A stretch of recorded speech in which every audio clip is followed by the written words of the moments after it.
Bună, dragii mei, și bine ați revenit în bucătăria mea! Astăzi vom face împreună ratatouille, vom face de fapt legume la cuptor, dar se cunoaște după renumitul nume de ratatouille. Pentru această rețetă avem nevoie de 2 cartofi trecuți pe răzătoarea cu cuțit sau îi puteți tăia la cuțit, dar să fie foarte subțiri și toate legumele să aibă aceeași dimensiune, 2 dovlecei de asemenea trecuți și ei tot pe răzătoare, așa va trebui să arate, cum că i-am trecut pe aceeași răzătoare, la mine au aceeași dimensiune. Dacă tocați la cuțit, stați atenți să fie tocate destul de mărunt legumele. 2 vinete, 450 de ml de suc de roșii, 200 de ml de smântână pentru gătit, 2 roșii de asemenea feliate cât se poate de subțire, un ardei mare tocat, 10 frunze de busuioc, cimbru, sare, usturoi, o linguriță de zahăr și o linguriță de oțet balsamic. Într-o tigaie pun puțin ulei și îl las să se încălzească. Nu uitați că lista cu ingrediente o găsiți și în căsuța cu descrieri. În uleiul încins adaug ceapa și ardeiul și le las să se călească pentru aproximativ 5 minute. Am călit legumele pentru 5 minute. Acum adaug usturoiul proaspăt tocat. Am aici 3-4 căței de usturoi. Adaug o linguriță de zahăr, oțetul balsamic, amestec totul bine. Adaug și câteva crenguțe de cimbru.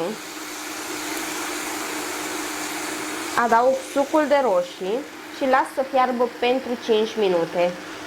Am fiert sosul pentru 5 minute, acum adaug un praf de sare, smântâna pentru gătit, busuioc pe care îl voi rupe în bucăți în felul acesta, dar îl puteți și toca. Amestec totul foarte bine și mai las să fiarbă pentru maxim 1 minut. Eu am aici o tavă dreptunghiulară, pătrată, dar puteți folosi orice fel de tavă aveți voi. Cel mai frumos iese într-adevăr într-o tavă ovală, însă eu nu am în momentul acesta, așa că mă voi folosi de tava aceasta. Pe baza tăvii pun câteva linguri de sos, îl întind uniform și așezăm legumele. Vom începe să punem o felie de dovlecel, o felie de cartof, o felie de vânătă, dacă este prea mare nu este nicio problemă, o putem plia, și adăugăm o felie de roșie. Foarte important este ca cartoful să fie la distanță de roșie. Și continuăm în felul acesta până când vom termina de așezat toate legumele. De asemenea, feliile de vânătă, dacă doriți, le puteți tăia în jumătate, pentru că eu nu am găsit o vânătă de aceeași dimensiune, să zic așa. Acum că am așezat toate legumele, presar sare peste legume, în felul acesta. Nu foarte multă pentru că este sărat și sosul. Și adăugăm restul de sos.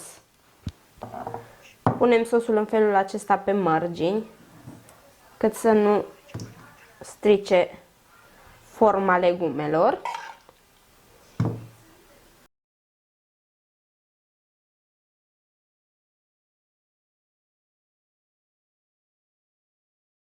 Stropesc cu puțin ulei de măsline.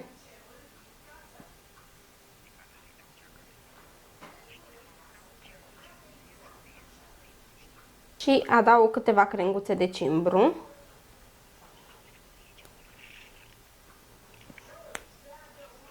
Acopăr tava cu folie de aluminiu și pun la cuptor. Cuptorul l-am preîncălzit la 180 de grade și voi lăsa să se gătească pentru 40 de minute acoperit.